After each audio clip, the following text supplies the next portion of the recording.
दोस्तों, आज की कहानी है ननद जी आप अपनी सास को नहीं संभाल सकती तो यहाँ भेज दो।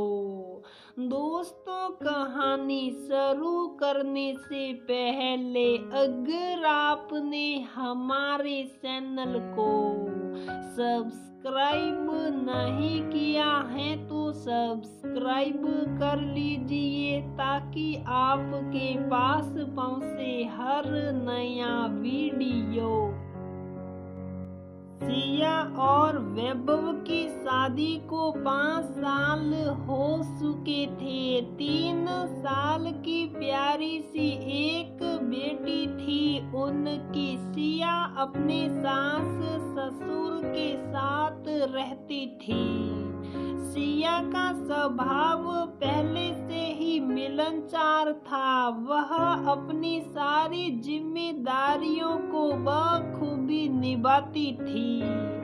वह पढ़ी लिखी थी, नौकरी भी करती थी, पर उसकी बेटी के आने के बाद उसने नौकरी छोड़ दी और अपने पति को उनके व्यवसाय में थोड़ी बहुत मदद करने लगी। वैभव की एक बड़ी बहन थी विनीता, जिसकी शादी को 10 वर्ष हो चुके थे। अपने दोनों बच्चों के साथ वह अक्सर अपने मायके आया जाया करती थी। सिया ने कभी भी उसकी खातिरदारी कोई कमी नहीं रखी थी। बच्चों की तो अपनी मामी के साथ खूब जमती थी। इस बार भी विनीता अपने मायके आई हुई थी। खाना होने के बाद माँ बेटी बातों में लगे थे और सिया किचन समेट रही थी। जैसे ही उसका काम खत्म हुआ तो बच्चों ने जिद कि मामी जी प्लीज हमारे साथ खेलिए ना। थोड़ी देर बच्चों के साथ खेल कर वह अपने कमरे में जा ही रही थी कि उसने सुना दीदी कह रही थी, माँ मैं अपनी सास को और नहीं संभाल सकती। अब तो वह मुझे किसी बोझ से कम नहीं लगती है। और जानती हो माँ, आपकी बहू भी आप लोगों को केवल आपके पैसों की वजह से संभाल रही है, वरना कौन इतना ध्यान रखे। तभी सिया को अपने सामने देख माजी ने पूछा, अरे क्या बात है बहू? माजी मैं झूठ तो नहीं बोलूंगी, पर अभी मैं अपने कमरे में जा रही थी तो मैंने सुना दीदी आपसे मेरे बारे में कुछ कह रही थी।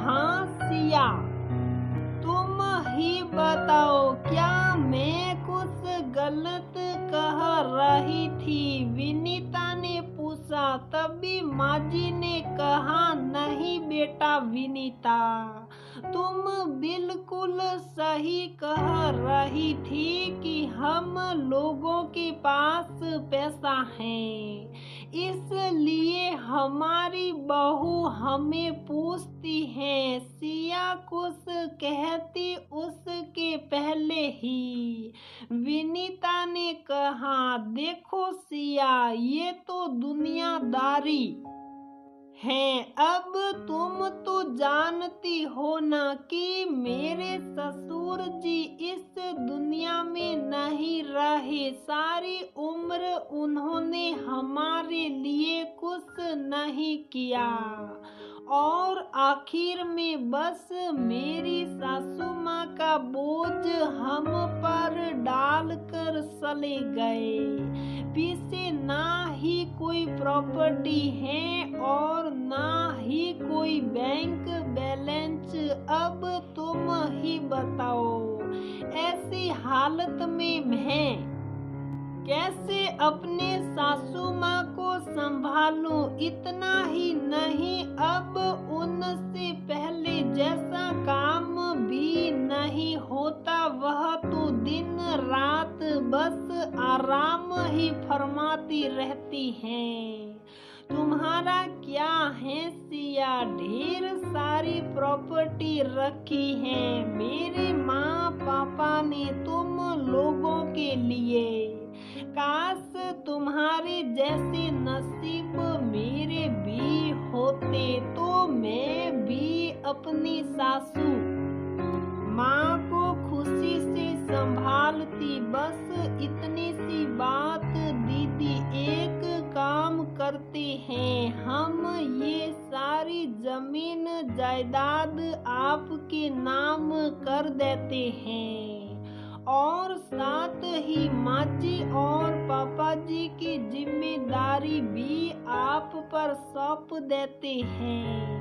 तो फिर इस बार जाते हुए माँ जी और पापा जी को भी अपने साथ ले जाना। ये क्या बकवास कर रही हो बहू, हम भला क्यों अपना घर छोड़ कर जाए। माँ जी ने कहा, तो फिर ठीक है माँ जी, तो मैं और वैभव जी अपनी बेटी के साथ ये घर छोड़ देंगे। बाकी दीदी और बहुत सारी प्रॉपर्टी है आपका ध्यान रखने के लिए, सिया ने कहा। लेकिन मेरा वैभव कभी इस बात के लिए नहीं मानेगा। माँ जी ने कहा, मानेंगे माँ जी, जैसे जीजा जी माने वैसे वैभव जी भी मान ही जाएंगे। सिया की ये बातें सुन माँ बेटी हक्के बक्के रह गए। पर तुम ऐसा नहीं कर सकती सिया, विनीता ने कहा। आखिर बहू का भी तो कोई फर्ज होता है। दीदी, बहू का फर्ज सिर्फ मेरे लिए आपके लिए नहीं। माँ जी और विनीता एक दूसरे का मुंह ताकते रह गए। सिया ने कहा, दीदी आप हर बार यही कहती हैं कि आपके ससुर जी ने आप लोगों के लिए कुछ नहीं किया।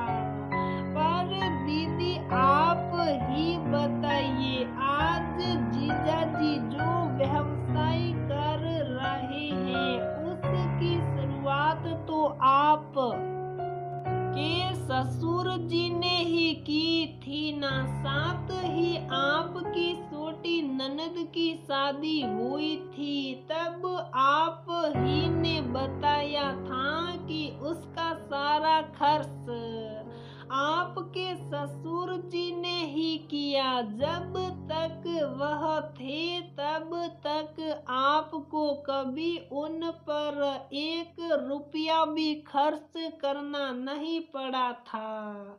और इतने सालों तक आपकी सासू माँ ने आपके बच्चों को संभाला, घर को संभाला, उसका क्या मोल मिला उन्हें। सिया ने आगे कहा, दीदी आप सारी प्रॉपर्टी रख लीजिए और हाँ, घबराइए मत, माँ जी और पापा जी भी हमारे साथ ही रहेंगे।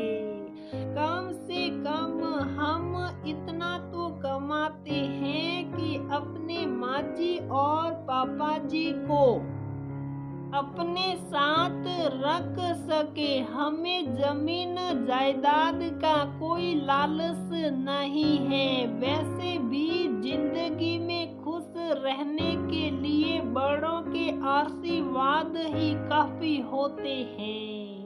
और दीदी, आप चाहो तो अपनी सासू माँ को भी हमेशा के लिए यहाँ भेज सकती हो। हम उनका भी ध्यान रख लेंगे। और हाँ, ये पैसा नहीं, मेरे संस्कार बोल रहे हैं। तभी माजी ने कहा, सिया, हमसे तुम्हें पहचानने में बहुत बड़ी गलती हो गई। और हाँ विनीता, तुम्हें प्रॉपर्टी में कोई पूरा हिस्सा नहीं मिलेगा। मेरे बहू बेटे का भी उस पर पूरा हक है। तुम छोटी होते हुए भी सब समझ गई सिया। विनीता ने आगे कहा, मैं अभी तेरे जीजाजी और मेरी माजी से बात कर उन दोनों से माफी मांगती हूँ।